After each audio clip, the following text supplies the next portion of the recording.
All right.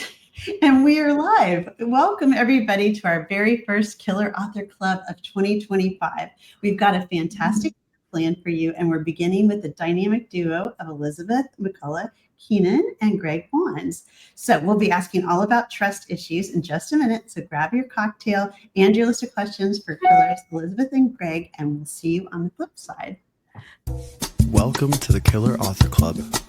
3 best-selling authors talking about killing, of the fictional kind, with the best thriller and suspense authors in the business. Killer conversations, killer cocktails, and killer guests, with your hosts, Kimberly Bell, Heather Gutenkopf, and Kara Ruda. This is the Killer Author Club.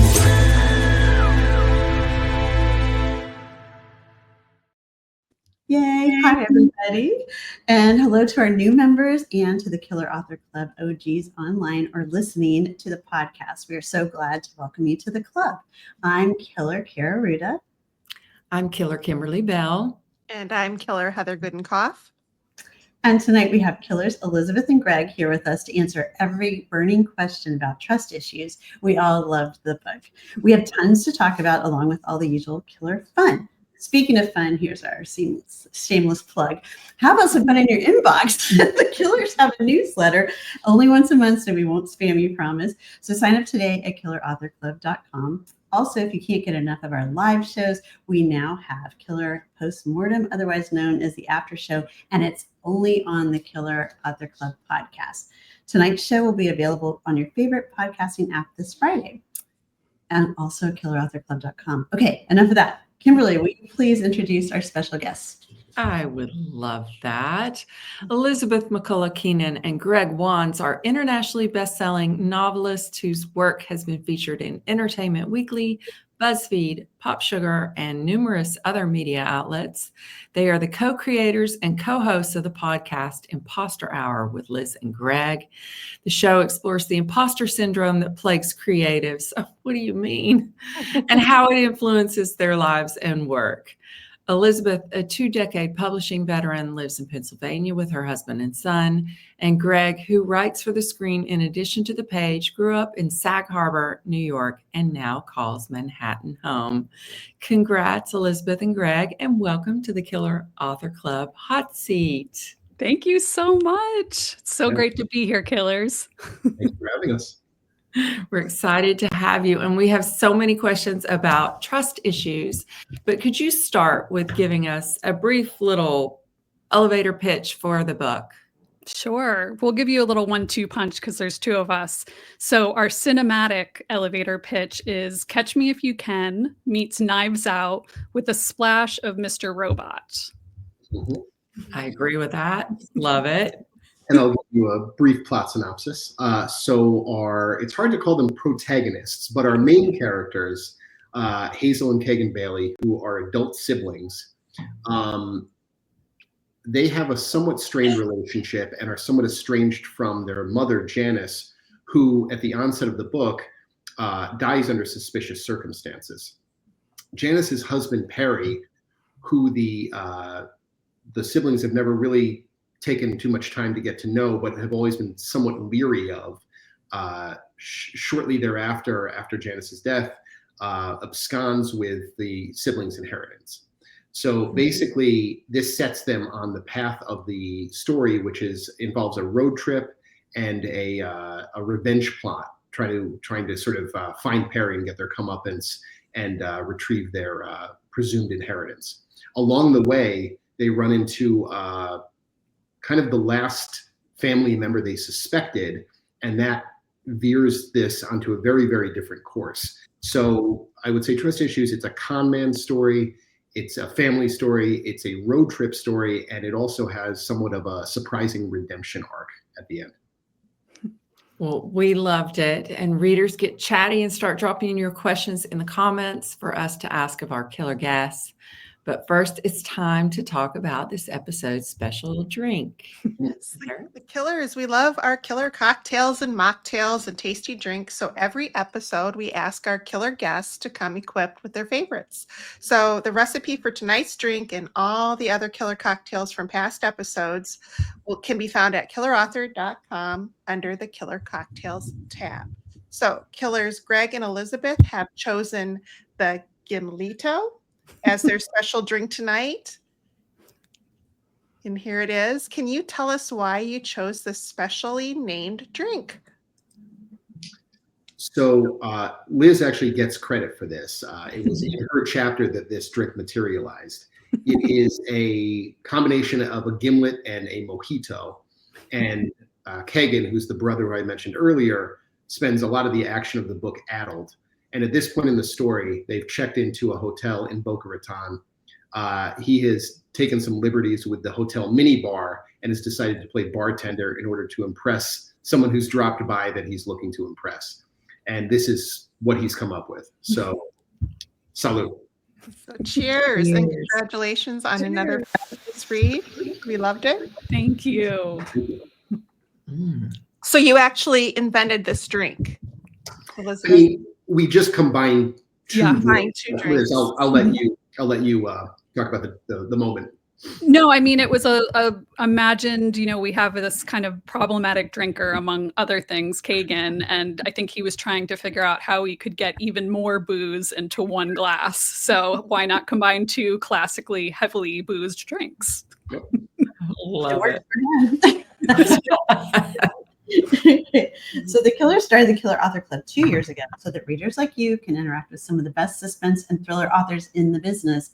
Our winter and spring lineup includes superstars like Greg Hurwitz, Lisa Unger, Hannah Morrissey, Nikki French, and so many more. For dates, times, and past episodes, surf to the one place, killerauthorclub.com. Okay, tonight we're here to talk about trust issues. Ashley Winstead says, no one is who they seem in this epic cat and mouse game that pits a whole cast of con artists, some more willing to cop to the title than others, against each other in a race to outwit and outmaneuver. And Jimmy Giuliano said, come for the fast-paced suspense and stay for the delightful sibling rivalry. So fun. It really is a great story. Okay, so Greg and Elizabeth, you guys are obviously high-powered killing team. And now we need to know your answer to the killer question. How do you kill? I think I'll take this one. So we don't want to spoil anything, but I think in this book, it's safe to say we prefer to let gravity do the heavy lifting, but every kill has its own unique flavor. I'll leave it there. It does. Okay. I saw scrolling through here a question, which is one of my questions. When did you guys start collaborating and how did it come about that you became a writing team? We met one another the first week of our freshman year of college, which is going back now almost 3 decades. And we got along famously right off the jump. We realized pretty shortly thereafter that it was because we had this sort of understanding, having come from very similar family backgrounds, having grown up obviously the same generation, and realizing that we had a lot of the same cultural touchstones. We watched a lot of the same things growing up, TV and films. We read a lot of the same books as kids and as young adults. And so we had this shorthand as friends, and we both, I think we're somewhat shyly harboring maybe a dream of writing at some point. And when the time we had been early readers of each other's stuff along the way. We were in a writers group together at one point. And we just, when the time came about, it made sense to embark on this kind of journey together, and we did, and it worked out beautifully. Yeah, so nice. I love that story. It's a great origin story. So how do you decide who writes what in this kind of co-writing situation? Because it's not like the character, it just seems like it's just all seamlessly works together. Well, thank you for that. It takes as you all know, it takes a lot of revising to get to that seamlessness. But, we come up with the concept for the book that we want to write. We start to spitball, develop, outline. We decide which characters we want to kind of take the lead on. And then we write usually it depends. It depends on the book. In this book, we kind of changed our point of views that we wrote in. We'd been writing pretty much exclusively in like a close first, but this one is actually in third, which was a fun adventure. That's what I was wondering. In third, that's hard, I would think, to do. Why did you decide to do that? I think it felt we were kind of we wanted to up the ante for sure and kind of change the process. And the thing about close first was that it can be pretty limiting, I think. And for the con man trope, which is a little bit different than what we've done with our first 3 books, I think we wanted to have a little more distance for the reader and also for ourselves. I don't know if you would agree with that, Greg. And, you know, but then when we kind of decide which characters we're going to take the lead on and then what point of view works best for the collective, then, you know, I'll write a chapter in the voice of my character. I'll kick it over to Greg, try and ruin his day. And then we'll respond in turn to that chapter and kind of what we've loosely outlined. So that's kind of a simplified version of how we do it. Yeah. Very cool. So, And you talked about how the con man is a little new for you in writing, but I saw in your acknowledgments you talked a little bit about how some of the idea came from personal experiences that friends and family had. Do you want to share anything that came along with that? Sure. Yeah. I mean, unfortunately, we have a good friend who a number of years ago was a victim of a romance con, and it was very elaborate and long. And seeing that friend kind of go through that experience of meeting, falling in love with, and building a life with someone who turned out to be like someone completely different than they thought, and then losing everything financially, emotionally, all of the ways in which con artists rob people. That really stuck with us about how people who are so emotionally, intellectually intelligent can be taken. So there was that aspect, and that was kind of like a kernel. And then actually in the writing of this book, my husband, who's a entrepreneur and a small business owner, was the victim of a con artist. Luckily, it wasn't for very much money, and we kind of saw it coming, but it was very interesting to see life imitating art in that way. So, and unfortunately, I think we've both known people in, you know, the intermittent years between our first friend and then the thing that happened when we were writing this, who've had various experiences, whether it's romance, finance, you know, there are scams happening every time you log onto your computer, unfortunately. Yeah. I think romance would be really scary though, because that takes it to a whole nother, it's different than just getting catfished on, you know, the internet, but like romance is so up close and personal and personal. Yeah. yeah. You believe, I have a friend that had that happen too, and she was so in love with this person who really didn't exist. I mean, he wasn't who he said he was. He was absolutely opposite. Yeah.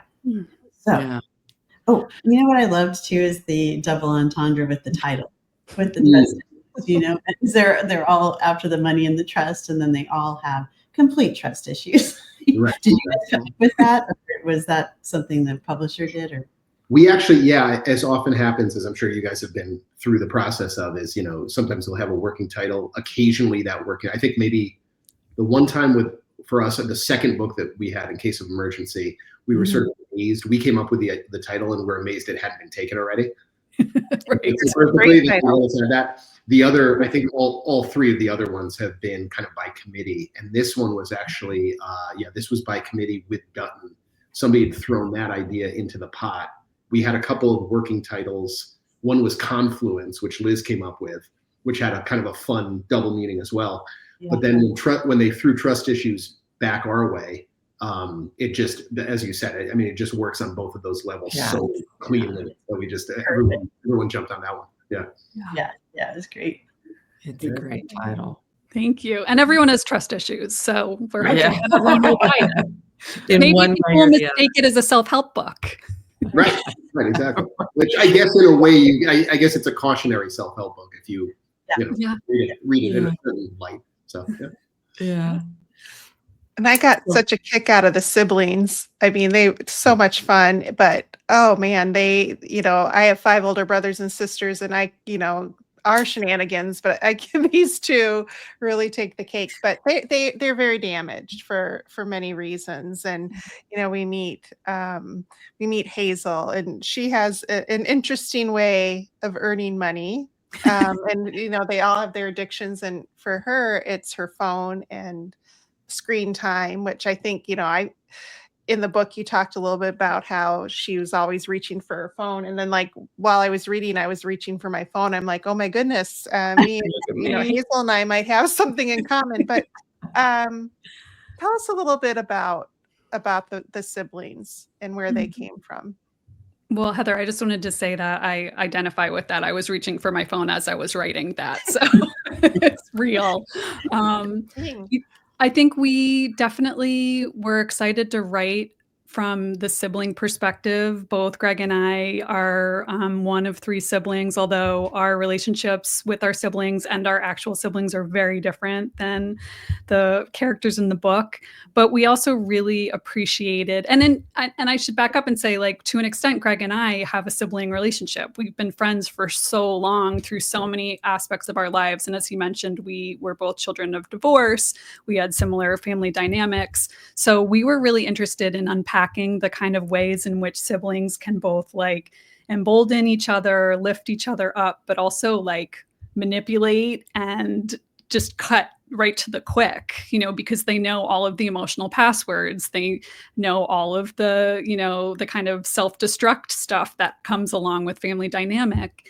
And with these 2 siblings in particular, because there has been so much trauma in their past and they're both kind of self-medicating in their own ways to cope, we wanted to see what would happen when we put 2 really damaged people together in a situation where they could kind of find a unified purpose. And that's what happens with Perry. Like, if they had a common enemy, they can pretty much ignore all of their own personal defects and focus their energy on that. And, I think hilarity ensued and a lot of good plot stuff happened. So it was a treat, because we've written as friends, as neighbors, as husband and wife, but we had never written as siblings. Nailed it. Yeah, nailed it. Yeah. All the little jabs they do to each other is hilarious.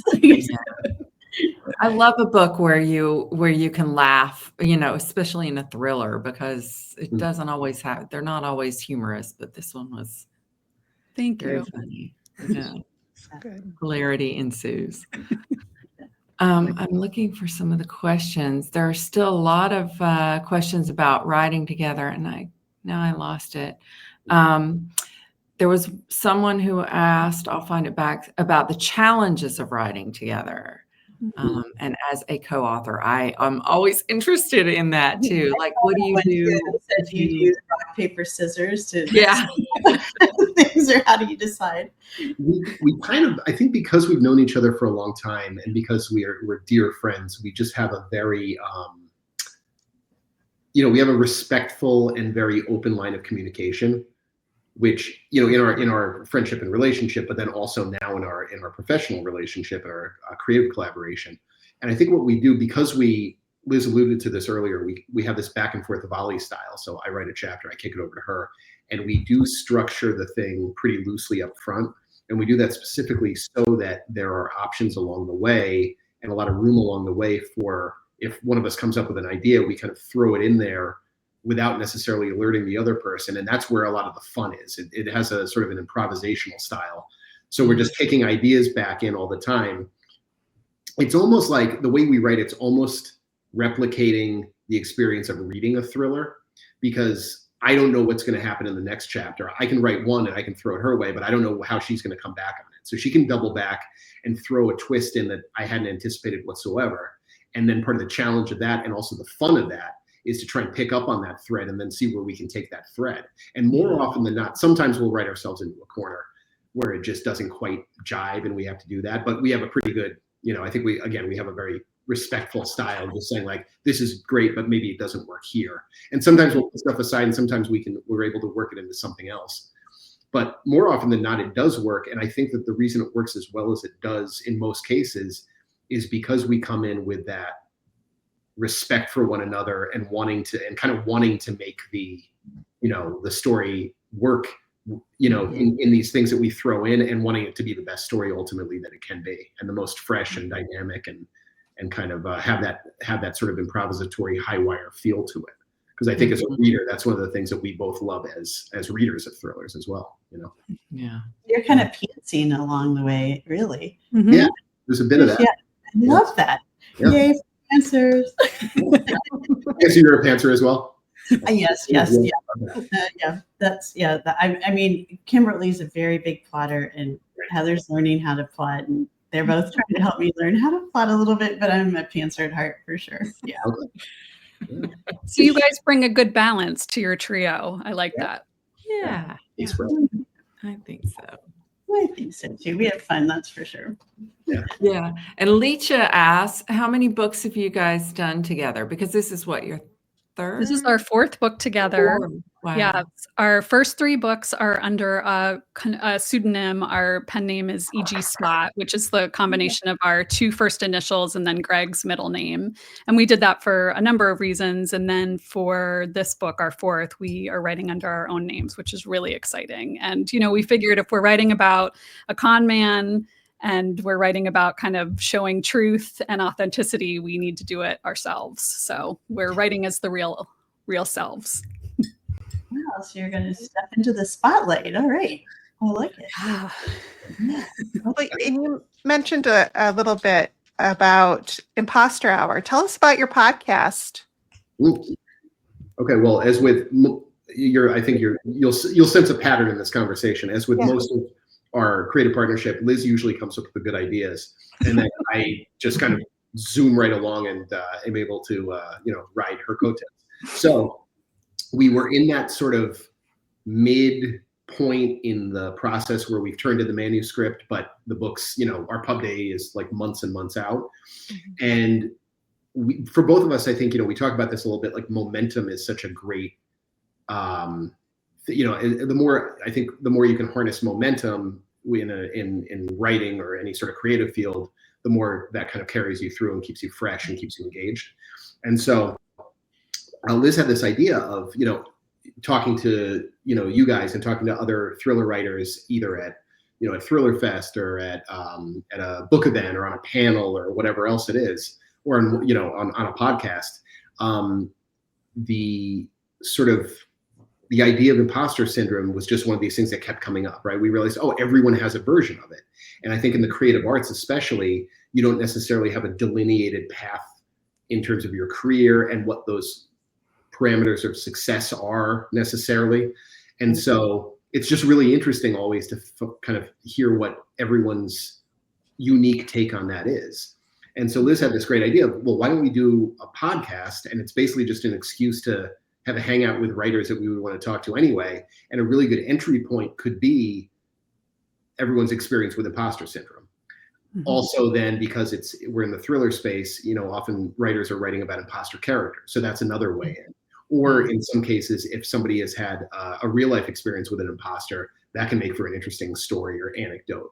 And so we just jumped into it, sort of not knowing what we were doing. We're hooked up with a wonderful producer, Kate Herget, who has really shepherded us in terms of doing all the technical stuff and giving us all the framework for it. And then Liz and I go in and we just, we kind of hang out and have fun and let that entryway of the imposter thing sort of then be a conduit into larger discussions. Yeah. Very fun. And I'll just add, you guys might have this experience. I feel like a lot of writers we've talked to do, where you spend so much time kind of toiling away on a book and doing research, and you end up with all of this information you don't get to use in the story. So we had been researching con artists and cons for like over a year, and there was so much we didn't get to put into the book. So to be able to bring that onto the podcast is just like another way to kind of, itch that scratch that itch of wanting to talk about this more. Yeah. Love So it. much fun. And it's on all the podcasting apps. It is. Yes. And they're going to have the Killer Author Club on soon. Yes. Love that. I invited us on. Okay, you guys, it is now time for the Killer giveaway. It is time. Elizabeth and Greg are giving away 2 copies of Trust Issues to lucky U.S. viewers. Doesn't matter if you're watching us on Facebook or Instagram or YouTube. We scour the comments everywhere we stream, but please make sure to shout out where you're from. For a chance to win Trust Issues, correctly answer this question. What is the name of the podcast that Greg and Elizabeth co-host? What should it be? And it should be fresh in your memory. Okay. And Heather. Yes. So every episode, we talk about favorite independent booksellers because we are such big fans and we want to support them in any way we can, which is why we ask every author to tell us their favorite. So Elizabeth and Greg have chosen 3 Lives and Company booksellers in West Village, New York City. Tell us a little bit more about this bookstore. Yeah, it's an amazing bookstore. It's very special to both of us. It actually, when Greg and I both lived in the city, it was kind of equidistant from in between where he lived on Jane Street and where I lived on Jones Street. It's a incredible, West Village institution. It's about the size of your first studio apartment. Would you say, Greg? It's about 250 square feet. Toby, the owner, and all of the booksellers there are readers through and through. The hand selling in that store is amazing. If you walk in and say, I need a book that does this, this, and this, they'll hand you 3 books that you'll just fall in love with. And they've been big supporters of ours. And yeah, we couldn't recommend it more. Greg, anything else you want to add? I'll just do a quick sort of corollary shout out. One of the booksellers there for years, Amanda Friss, recently opened up her own shop called Parentheses Books down in Virginia. And while we haven't yet been, it sounds amazing, and we're very excited to get down there to support her as well. So anyone in that area. Whenever we hear about a new bookstore, a fairy gets their wings, and so that's right. We'll be dropping the link to Trust Issues in the comments so you can order it along with any other books on your wish list. Exactly. All right. And obviously the killers love to read, and everybody watching and listening loves to read too. And the Killer Author Club is the place to share the love for fabulous books. So Greg and Elizabeth, can you share with us like what you've just completed reading or any book recommendations? Greg, you want to go first? Sure, I'll jump in. So I'm a little more than halfway through right now. Ashley Winstead's next book, This Book Will Bury Me, which is out officially. So good. Love it. So jealous. You guys know. So that one will be out. Pre-order now. It is out officially in March, but it is. I mean, it's Ashley doing what Ashley does. So jump on that. And if you haven't read Ashley before out there, any of the listeners out there, remedy that immediately. I second that. She's great. Yeah. And I just finished last week the amazing Fiona Davis's new novel, The Stolen Queen, which came out last Tuesday, I believe. And I just have to say, before I met Fiona, I said I didn't like historical fiction, and I now have to rescind that statement forever. And this is a historical fiction mystery thriller. It is just page-turning, tear-jerking. I couldn't put it down. It's about ancient Egypt. It's about a curator, a mystery, a stolen artifact. There's kind of a love story. There's so much in this book. You kind of can't believe she just made it so seamless and beautiful. And I can't stop recommending it to everyone. So check it out. The Stolen Queen. Now I want to buy that right now. Exactly. I know. Sold. Yeah, exactly. Okay. And you guys, we have a killer alumni author to celebrate tonight. We're so excited about Megan Collins' new release, Cross My Heart, out today. Also great. Yep. A heart transplant patient becomes romantically obsessed with her donor's husband.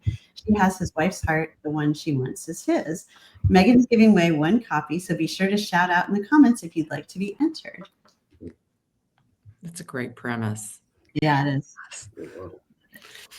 All right. And we have a couple more amazing reads to celebrate tonight. 2 new releases to add to your toppling TBR. First, check out Dead Money by Jacob Kerr. A Silicon Valley fixer investigates a billionaire founder's death while pursuing her own agenda in this twisty, sharply observed debut mystery from a tech world insider. And we also have Cold Storage by Michael Grumley.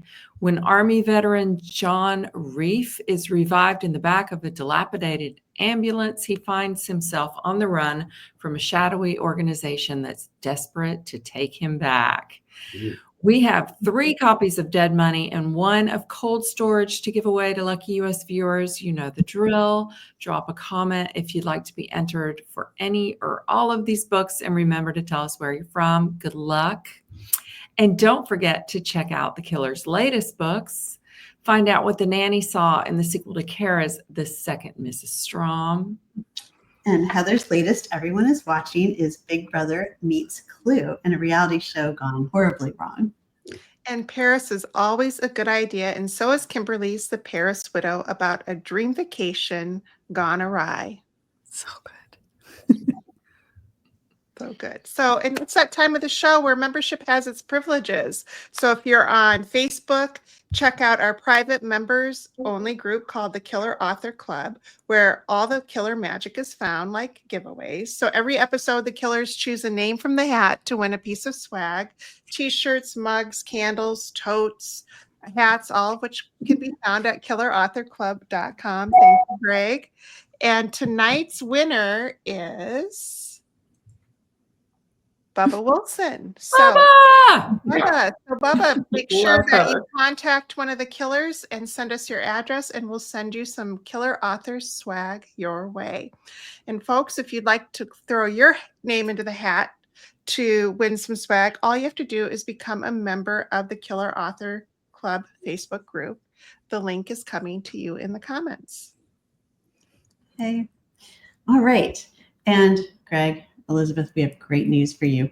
You have survived the Killer Author Club. Yes. To commemorate that, we're going to put this big badge right on your faces. So there you go.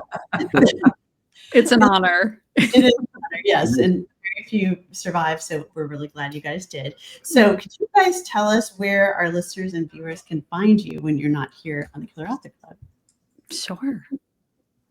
Well, we are, as we mentioned, you can tune in to hear us on Imposter Hour with Liz and Greg, with our myriad of wonderful creative guests. And that is, as you mentioned, on all of the streaming platforms. You can also find us at Liz and Greg Wright on IG. Liz, what else are we on currently? We're also on Facebook at Liz and Greg Wright, and imposterhour.com, and on IG, Imposter Hour. So we're all over the place, guys. We can't shut up. So no excuses. Yeah, check us out, follow us, like us, chat us up. We love it. We love to hear from readers. Yeah. Love it. Awesome. Well, thank you guys for being here. And that does it for tonight's episode. Thanks to everyone for tuning in, and make sure to mark your calendars for 2 weeks from tonight, January 28th. Same time, same place, when Joshua Mooling will be joining the Killer Author Club to tell us all about A Long Time Gone. It is so good. In the meantime, please find us wasting entirely too much time on Instagram, Facebook, Twitter, TikTok for all the information you need: times, upcoming schedule, past episode, recipes, merch, podcast links. Surf to killerauthorclub.com. Thanks for being part of the club. That does it for tonight's show. Thank you for tuning in. If you'd like to catch our next show live, we're every other Tuesday night on Facebook, Instagram, and YouTube. For times, upcoming schedule, and to catch up on past episodes, visit us at killerauthorclub.com. Happy reading. Now get on out there and kill that TBR.